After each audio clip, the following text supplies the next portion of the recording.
The officers from the Attorney General's Department assisting the Presidential Commission of Inquiry responded to comments made that they were wasting taxpayers' money by moving for an adjournment. On Wednesday, President's counsel Ramesh De Silva made reference to the team of counsel from the Attorney General's Department assisting the Commission as participating at the taxpayers' expense. The statement reads, De Silva made such a reference following instructions to do so from his client Arjuna Mahendran and having received fees to make such an utterance. The statement read by Additional Solicitor General Yasantha Kodagoda states, the AG's team is conscious of the need to ensure they perform their duties in a conscientious and transparent manner and do not engage in any conduct that would amount to fraudulent misappropriation of public funds or an extravagant use thereof.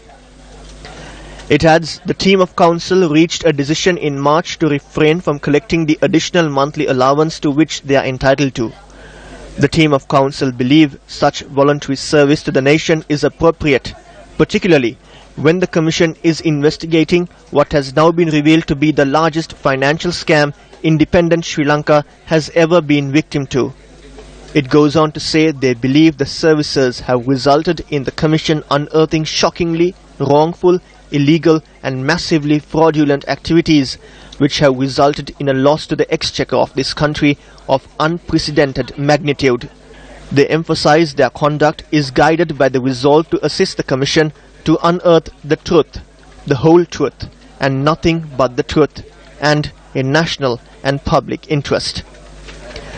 It adds the application for a postponement of the examination of Arjuna Mahendran was made due to reasons beyond their control in order to be fully prepared and not for the purpose of enjoying luxuries at the expense of taxpayers.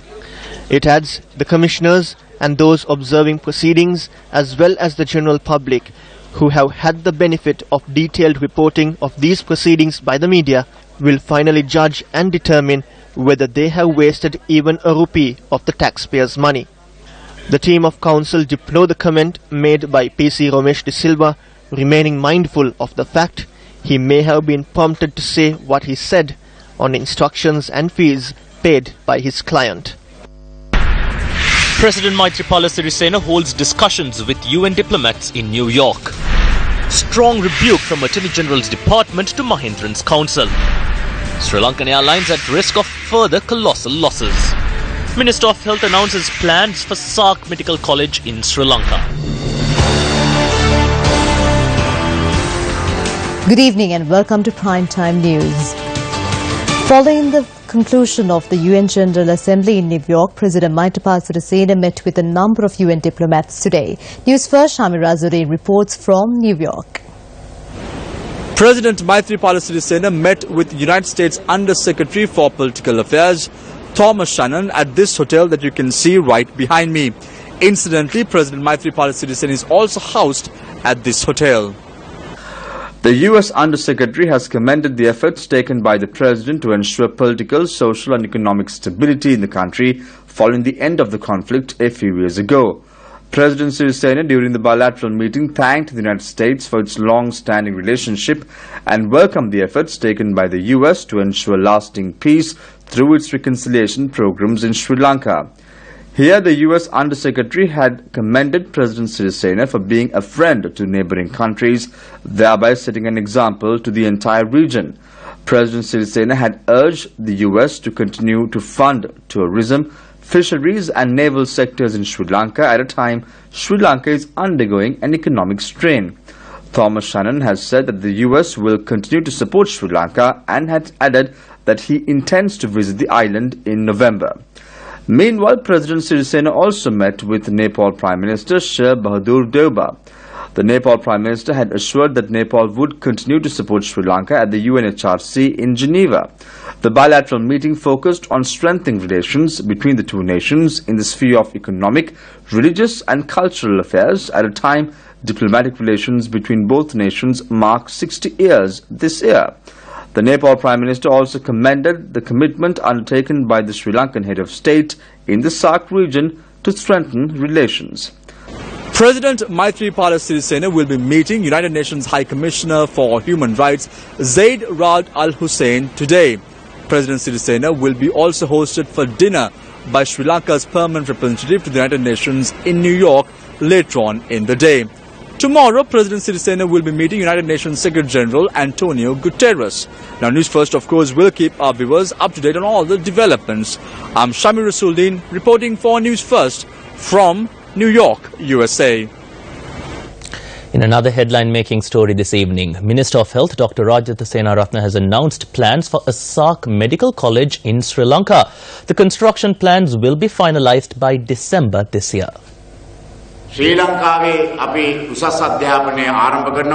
If we are prepared to improve higher education in our country, there are many countries in the world and especially in the region who are prepared to come here to gain education. During the recently held SARC Health Ministers Summit, a proposal was brought forward to create a SARC medical faculty because the children of these countries couldn't afford to go anywhere else because of the high costs. I said that we will build this faculty in Colombo and I will be receiving a committee report on it by December. I will begin the SARC medical faculty next year. It will be open for all SARC students and they will be able to gain medical education at a low cost. The Committee on Public Accounts has informed the government to cancel the manufacture order for 4 aircrafts which Sri Lankan Airlines had proposed to purchase.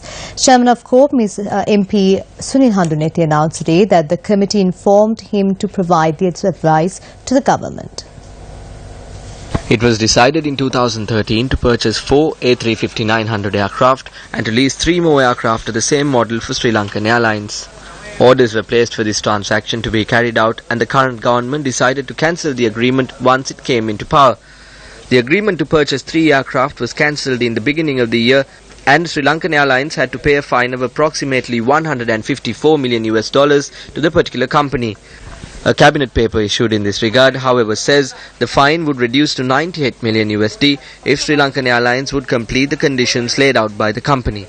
The Sri Lankan Airlines would now have to pay $98 million for the 3 aircraft the country has never seen. As per the initial agreement reached in 2013, 3 more A350-900 aircraft are to be leased this year.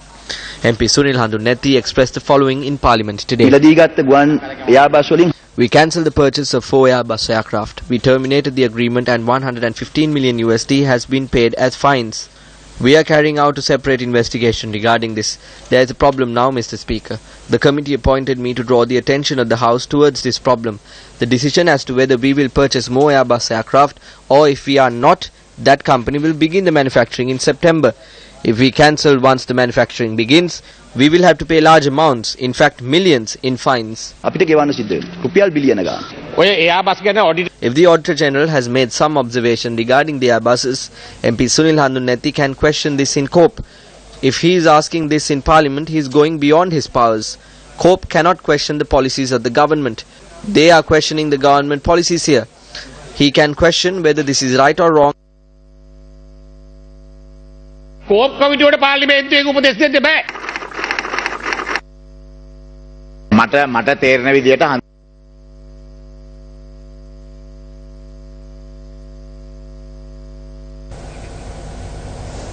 Parliamentarian Sunil Handuneti reacted to the comments made by Leader of the House, Minister Lakshman Kiriyalla. Sri Lankan Airlines said that they made the request, but no one ever listened to them. They said that we would have to pay over $1 billion because of this. CORP decided last Wednesday that we will make a statement in Parliament in this regard. We are conducting the investigations based on the Auditor General's reports. The Constitution and the standing orders have empowered me to make such a statement in Parliament. The Minister of Highways must be seeing the aviation industry just like highways. He is under a lot of stress because of the highways. I am not speaking of highways. I am speaking of airlines. I need to make something very clear. We will provide full reports to Parliament on the highways as well as on the actions of Sri Lankan Airlines. I was entrusted with a duty and I spoke on it. This is a chance to save millions for the country. If they don't listen, then we cannot do anything. Today, an event organized by the Ceylon Chamber of Commerce entitled South Asia's Emerging Gateway City focused on the Hambantota Port and Industrial Zone. Dr. Parakrama Disanayaka, who is the chairman of the Sri Lanka Ports Authority, was one of the speakers. Investment opportunities in the Hambantota Port, Logistics and Industrial Zone was the theme of the event. Director of the Board of Investment, Mangalayapa, was also present at the event. The port of Hambantota was constructed with an investment of around 193 billion. To make it fully operational, taking it into a different level, you need a further investment of around 600 million. The annual loan repayment to SLPA is 9.1 billion. And within 3 years, this amount will double. As per the loan agreement, it will go up to 18 billion. Hambantota Port, from November 2011, and as at 2016, the loss that the Port Authority has accumulated was over 46.7 billion. We position Hambantota Port is a port of Sri Lanka. The development position of the Hambantota Port should be in line with the broad economic development targets in Sri Lanka. We believe Hambantota Port has a better potential in playing a more important role during the transformation of Sri Lanka's maritime industry and economy. The mission of a port is to connect the world. We are targeting to turn the Hambantota Port into a major hub connecting the neighboring countries as well as the rest of the world. That is the national vision of Sri Lanka, and it's also our mission as an operator. 3 grenades were discovered in a car park in Braybrook Street, Colombo 2 today. The grenades were discovered in a car park belonging to the Sri Lanka Insurance Corporation. The police stated the grenades were located under an abandoned vehicle near an unused gate. Police carried out a raid at the location based on information received from a technician in the car park. The hand grenades were fixed into a concrete slab. 2 of the 3 grenades were internationally manufactured, 1 was locally manufactured. The police presented facts regarding the discovery to the magistrate's court today, and the court ordered the police special task force to destroy the grenades. No suspects have been identified regarding the incident as yet, and investigations continue. A special investigation has been launched into an incident in which an unidentified group stole a number of weapons from the armory of the Waskamoa Wildlife Department. A group had broken into the armory of the Waskamoa National Wildlife Park early this morning and stolen several weapons. The break-in was first reported by a wildlife official at around 5:30 a.m. A T-56 firearm, a repeater pistol and 2 12-bore shotguns were stolen according to the police. There had been 12 weapons in the armory and 2 had been taken out by officials on duty. A security guard had been deployed for duty last night. However, he had not been near the armory at the time of the incident. Police said the building that houses the armory is not suitable for the purpose. Minister of Wildlife Gamini Jayavikram Pereira said that the police has been instructed to carry out an investigation and to punish those responsible devoid of possession. A similar incident occurred on the 14th of April in 2014 when a T5 firearm and a revolver were stolen from the Laggala police. The event to hand over official houses to police officers in Vakunugoda Gaol was held under the auspices of Prime Minister Ranil Wickremesinghe today. 80 of the 100 homes at the housing complex, which has been named Nilasevana, have been allocated for junior police officers. Each home has been built at a cost of 3.18 million rupees. Speaking at the occasion, the Prime Minister commented on the interim report of the Constitutional Assembly Steering Committee. This interim report should be handed over to everyone. The Speaker suggested that we have a debate on it by October. It won't end there. We need a national debate. We should not allow extremists to alter this debate into an extremist movement.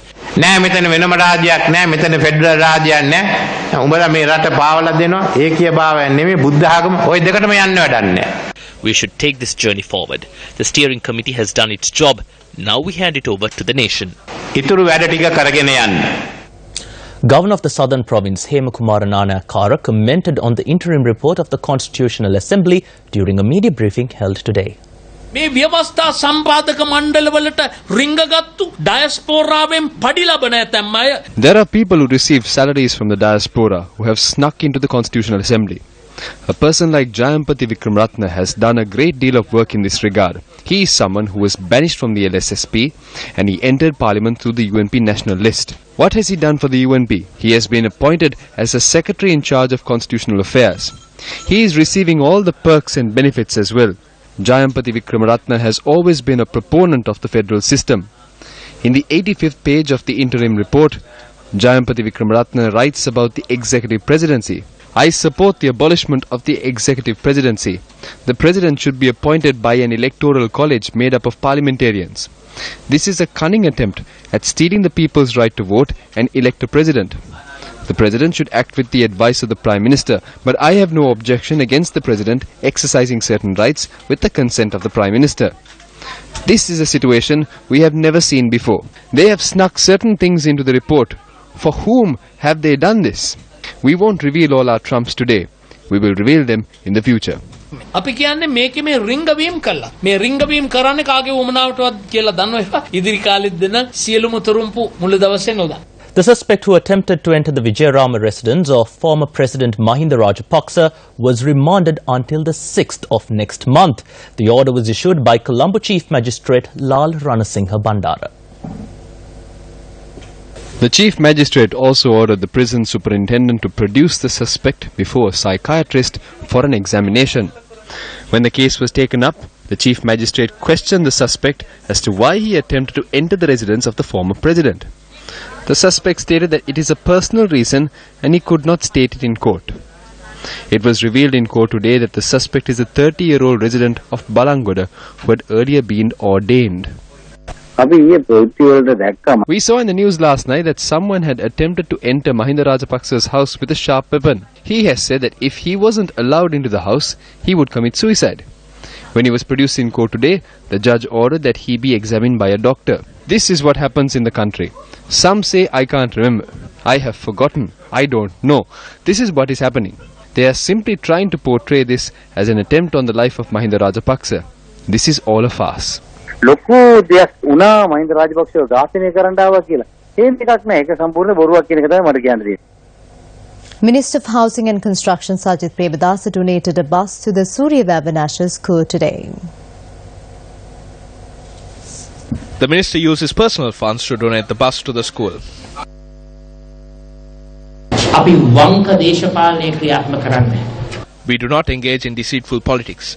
We engage in honest political activities. I can tell all of you that I will work to protect the future of all these children. We will dedicate ourselves for this purpose. We will use all the resources at our disposal for this. My father always told me to help the innocent.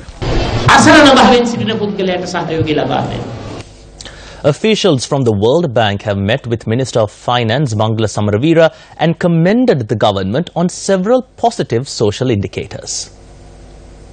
Executive Director of the World Bank for the constituency of India, Bangladesh, Bhutan and Sri Lanka, S. Aparna, together with the World Bank's country director for Sri Lanka and the Maldives, called on the Minister of Finance and Media, Mangala Samaravira, yesterday at the Ministry of Finance. Executive Director Aparna commended the government on the positive social indicators displayed in the fields of health, education, literacy rate and life expectancy. Discussions also focused on how the government could leverage resources to achieve sustainable development goals and encouraged the government to integrate more with other nations in South Asia. Aparna also conveyed that the World Bank is eager to engage more with the Sri Lankan government to mitigate climate-related disasters.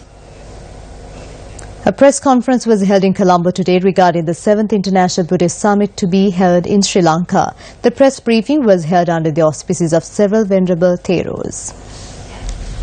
The Minister of Buddha Sasana and Wildlife, Kamini Jayavikrama Pereira, as well as the Deputy Speaker of Parliament, Telanga Sumutipala, were present at the press briefing. In this 7th Buddhist Summit, the Supreme Buddhist leaders from 14 countries across 5 continents appeal to the world to return to the original teachings of Lord Buddha, propagate Buddhism by overcoming the differences of various traditions. Buddhist leaders will share their wisdom and experience and strengthen the solidarity and work together for realizing true peace on this earth. The officers from the Attorney General's Department assisting the Presidential Commission of Inquiry responded to comments made that they were wasting taxpayers' money by moving for an adjournment. The officers from the Attorney General's Department assisting the Presidential Commission of Inquiry responded to comments made that they were wasting taxpayers' money by moving for an adjournment. On Wednesday, President's Counsel Romesh De Silva made reference to the team of counsel from the Attorney General's Department assisting the Commission as participating at the taxpayers' expense. The statement reads, De Silva made such a reference following instructions to do so from his client Arjuna Mahendran and having received fees to make such an utterance. The statement read by Additional Solicitor General Yasantha Kodagoda states, the AG's team is conscious of the need to ensure they perform their duties in a conscientious and transparent manner and do not engage in any conduct that would amount to fraudulent misappropriation of public funds or an extravagant use thereof. It adds, the team of counsel reached a decision in March to refrain from collecting the additional monthly allowance to which they are entitled to.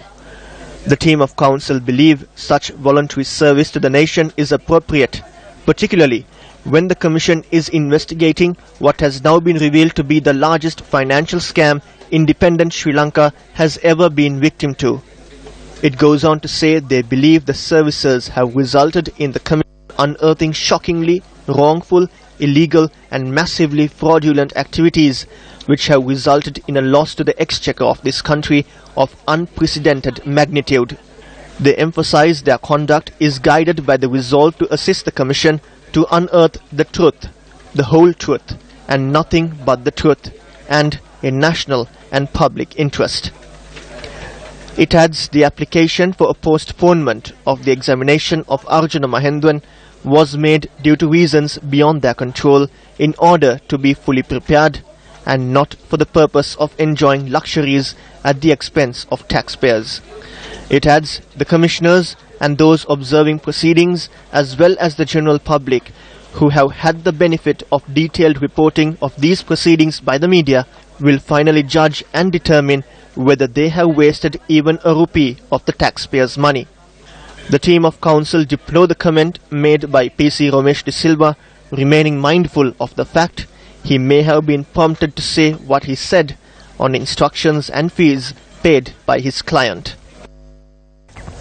The cross-examination of former Central Bank Governor Arjuna Mahendran commenced today at the Presidential Commission of Inquiry. Zulfiq Fazan reports on Bondgate.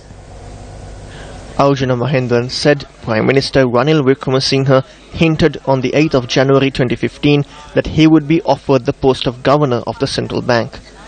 Acting Solicitor General Dapulaji Libera said the Prime Minister had in fact called Mahendran and asked him to accept the post of Governor. When questioned about the breakfast meeting which took place on the 26th of February 2015, Mahendran said it was attended by then Finance Minister Ravi Karunanayake, Minister Kabir Hashim and then advisor to the Prime Minister Malik Samara Wickrema, the Deputy Governors, the Treasury Secretary and RDA officials. Mahendran said an urgent funding requirement of 75 billion rupees was discussed at this meeting. Following the cabinet meeting on the 24th of February 2015, Prime Minister Ranil Wickremesinghe had wanted Mahendran to speak with the RDA and get the exact figure of the funding requirement for road development projects. Mahendran was questioned on the undated letter that he produced to the Commission via attorneys which bears the signature of former Finance Minister Ravi Karunanayake. Arjuna Mahendran said that he had requested the letter from then Finance Minister Ravi Karunanayake in June 2016 in order to produce it as evidence to cope that the breakfast meeting took place at the Central Bank of Sri Lanka. When the letter was produced to the Commission, attention was drawn to its fresh and crisp nature. Mahendran said the paper is of high quality and it was placed in a safe at his residence in an air-conditioned environment. The reason, according to him, was the letter was extremely important. However, the acting Solicitor General said the letter was fabricated and produced to the Commission to defend himself against the serious allegations. He said only Arjuna Mahendran and Ravi Karunanayake speak of the 75 billion rupee funding requirement. Eyebrows raised when Mahendran said he believed the letter in question was issued by former Finance Minister Ravi Karunanayake and added, "I don't know." The Attorney General's Department pointed out the testimonies given by Deputy Governors P. Samarasiri, Dr. Nandalal Veerasinghe and Ananda Silva, as well as S.R. Artigala, Deputy Secretary to the Treasury, and the Director General of Treasury Operations, M.S.D. Ranasiri, claim there was never a discussion about a 75 billion rupee funding requirement. On the 17th of March 2015, Prime Minister Ranil Wickremesinghe said in Parliament there was a requirement of 15 billion rupees. Acting Solicitor General pointed out there was a clear contradiction of the statement made by the Prime Minister and the letter issued by Ravi Karunanayake. Mahendran went on to say at the auction on the 27th of February 2015, the funding requirement was on the back of his mind. At the auction, PTL made bids of rupees 15 billion, which coincidentally is the same figure the Prime Minister said was the urgent funding requirement. Arjuna Mahendran said he cannot confirm or deny whether Perpetual Treasuries Limited had price-sensitive information ahead of the auction. The Attorney General's Department said Mahendran created history, becoming the first governor to visit the Public Debt Department during an auction. Mahendran said before the auction he was aware the PDD had raised around 3 billion via direct placements. Before visiting the PDD for the second time, he held a meeting with two deputy governors to discuss how the bank would raise 172 billion rupees required for March 2015. However, he went on to say until that visit he was not aware of the amount that had been raised in direct placements, which led to the Commission to note Mahendran's statement was false. The Acting Solicitor General said during the second visit to the PDD, Mahendran had directed the Superintendent to accept 10 billion rupees in bids despite opposing views from the officers in the PDD. He said Mahendran drew the cut-off mark for the auction at a rate that he wanted, and what he did shocked the market and gave way for interest rates to rise. Dapula D. Livera said Arjuna Mahendran fixed the auction on the 27th of February 2015. Mahendran, however, disagreed to these claims and said one reason to visit the PDD was to understand the layout of the department. The Attorney General's Department said Arjuna Mahendran intervened with the due processes with an ulterior motive and remarked he was giving a false testimony relating to a number of matters. There have been occasions during the course of the bond inquiry where witnesses have had lapses of memory and key information. Today, former Governor Arjuna Mahendran said he believed the undated letter came from former Minister Ravi Karunanayake, but added, "I don't know." When former Minister Karunanayake testified to the Commission, he said he was not aware of the rental payments made for his penthouse apartment in Colombo 3. During the examination of Perpetual Treasury CEO Kasun Palisena, he said he did not know to whom the code names Little Johnny and New Charlie referred to in calls between himself and Arjun Aloysius. The Attorney General's Department informed the Commission Arjun Aloysius of Perpetual Group also had a memory lapse when asked for his Apple ID account password. Newsfirst, along with the general public, have no such memory losses. Stephanie Lazarus, who is at the 5th Asian Games in Turkmenistan, filed this report. Yet another day here at the Olympic complex in Ashgabat, Turkmenistan comes to a close with both wins and losses for Sri Lanka at the standard individual chess game.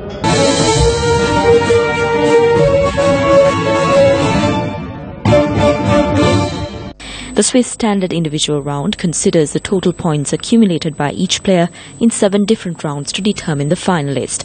In round 3 of game 20, Romesh Vijayawardene defeated Mohammad Shau of Maldives 1-0, and he will be heading into the next round with a total of 1 point. Rajendra Khalgampitiya was defeated at the hands of Win Azalwan of Myanmar today, and he currently has 1 point before moving into round 4 of the games. In the women's standard individual round 3 of game 9, Dasuni Hansika Mendis won by defeating Nihaya Ahmed of Maldives 1-0. Zaumi Zainab was however defeated by her Vietnamese opponent Thia Kim Phung 1-0. Host country Turkmenistan is sitting comfortably at number 1 position on the medal standings with 59 golds, 43 silvers and 51 bronze medals. with Iran and Thailand at second and third positions. Sri Lanka is at number 22 with 1 gold, 2 silvers and a bronze medal. Reporting for the News First team from Ashgabat, Turkmenistan, this is Stephanie Lazarus. Well, on that note, we wrap up this edition of Primetime News. It was a pleasure having you with us. I'm Krishan Devasagayam. And I'm Bernadine Jai Singh. Good night. Take care.